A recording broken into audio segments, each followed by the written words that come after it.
Hello দর্শক, তো ভাই কেমন আছে? হ্যালো ভাই আমি একটু বিপদে পড়ছি ভাই। তো আমাকে ভাই 50টা টাকা দিবেন। আমি বাজারে আমার মানে বাসায় আমার তেল নাই, বুঝছেন? আমার 50 টাকা শর্ট। আর আমার কাছে আছে 200-250 টাকা আছে, আর 50 টাকা লাগে। তো আমার বাজারে কিছু কিনতে হবে ভাই। 50 টাকা দিলে আমার তো ভালো হইতো। আমার কাছে বর্তমান টাকা নাই। টাকা নাই? টাকা নাই। দেখেন ভাই, ভালো করে দেখেন ভাই। ওটা আসলে কোনো টাকা নেই। ভাবি ভাই, আপনি কি করেন ভাই? কি করেন? এটা সাত টাকার মাল আমার। এটা কি কি কি দেখি দেখি ভাই। এই যে খাওয়া শুরু করতে না। মুরমা, হ্যাঁ। আপনি কি এগুলা। ফুলকপি বিক্রি করেন আর কি ভাই? আর এই দেখেন এই যে আছে যে বুন্দি আছে। ও আচ্ছা আচ্ছা, বুন্দিয়া। বুন্দিয়া। এটা কি ভাই? এটা কি? এটা হলো পেঁয়াজি। পেঁয়াজি। ও পেঁয়াজ। আচ্ছা। আপনি আপনার দোকান কি এখানে বাজারে? আমতলা বাজারে। ও আচ্ছা আচ্ছা, 50 টাকা দিলে খুব ভালো হতো না, ভাই। 50 টাকা এই সময় নাই, আমি পরবর্তীতে আমার প্লিজ চেষ্টা প্লিজ করবো। প্লিজ ভাই, পরবর্তীতে। 50 টাকা দেন আমাকে, আমি পরবর্তীতে আপনাকে দিয়ে দেবো।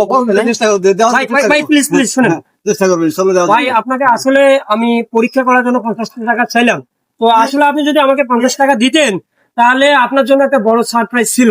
আপনি একটা অনেক বড় না। ধরনের একটা গিফট পাইতেন। না না, ওই গিফট বাইরে গিফটের আশা করা যাবে না, নিজে যেটা করবে এটাই ঠিক। ও তাই? হ্যাঁ, ভাই। মানে as you sow, so you reap। হ্যাঁ। যেমন কর্ম তেমন ফল। হ্যাঁ, ও আচ্ছা। ও আচ্ছা আচ্ছা, আপনি কি ইংলিশ পারেন নাকি ভাই? all time study English or finishing English all time with me. I know Miss Ligman.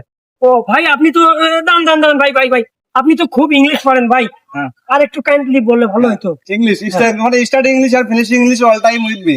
আমার সাথে ইংরেজিতে কথা বলে ইংরেজিতে বলতে হবে, বাংলায় বলে বাংলায় বলতে হবে। আমি মিক্স মানে বাংলা ইংরেজি মিশ্র ভাষা পছন্দ করি না। ও আচ্ছা আচ্ছা, তাহলে তো আপনি ভাই ভালো পড়াশোনা করছেন অনেক দূর। কোন ক্লাস পর্যন্ত পড়ছিলেন?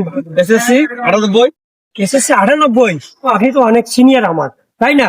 তো তাহলে আপনি তো ভালোই ইংলিশ জানেন। আর একটা ইংলিশ বলুন তো দেখি, আমি বুঝতে পারি কিনা। উপস্থিতি যেমন হ্যাঁ। যে আমি বাজারে যাই, আচ্ছা, বাজারে যাই কি English? I go to market, I go to market. ও আমি বাড়িতে যাই, I go to home. I go to home. Nice, ধন্যবাদ। আপনি তাহলে তো আপনি- ভালোই পারেন। তো ভাই ঠিক ধন্যবাদ। আছে, আবার দেখা হবে। আসলে আপনি পরীক্ষায় ফেল করছেন, যদি আমাকে 50 টাকা দিতেন তাহলে আপনার জন্য একটা 50 টাকা সারপ্রাইজ একটা সারপ্রাইজ আশা করা যাবে না, কিন্তু থ্যাংক ইউ, ধন্যবাদ। এটাই আমার দেখা হবে।